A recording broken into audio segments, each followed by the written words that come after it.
10 साल हो गए इस घटना को, लेकिन ऐसा लगता है जैसे कल की ही बात है।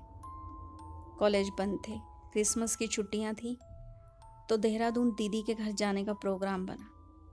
मुझे पहाड़ बहुत पसंद हैं, अपनी तरफ खींचते हैं।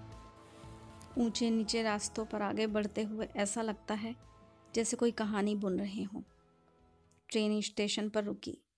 दीदी का घर ज़्यादा दूर नहीं था, इसलिए मैं पैदल ही आगे बढ़ने लगी। एक तरफ गेस्ट हाउस की पुरानी बिल्डिंग थी, दूसरी तरफ काले घने बगीचे।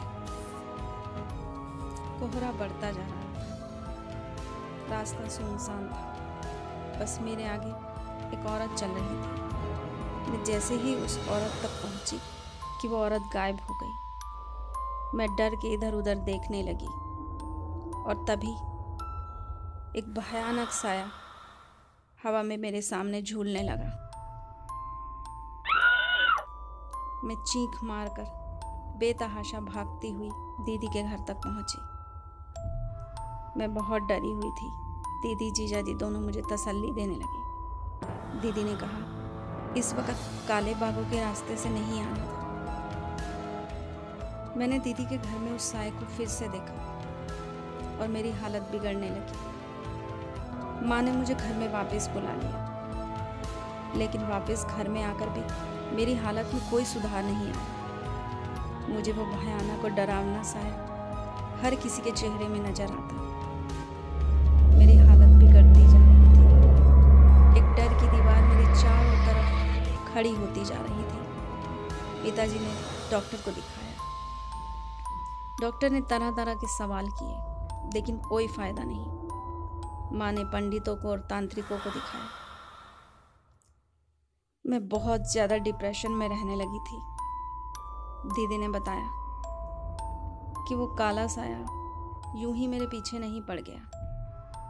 उन काले बागों में एक औरत रहा करती थी, अकेली। कहाँ से आई थी किसी को नहीं पता।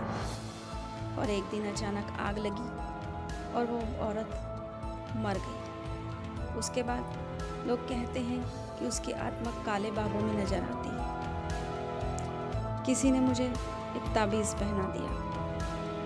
तब से काफ़ी सुधार आया। मुझे वो काला साया फिर नज़र नहीं आया। मैंने अपना कॉलेज कंप्लीट किया, डिग्री ली और उसके बाद पिताजी ने मेरी शादी के बारे में विचार किया और एक अच्छे लड़के से मेरी शादी भी हुई। मैं अपने घर में चली गई। आज 10 साल हो गए, सब कुछ ठीक है। क्या सच में?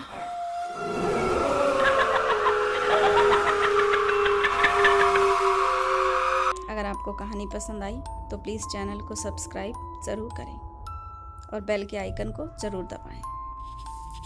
दूसरे वीडियो देखने के लिए थंबनेल पर क्लिक करें।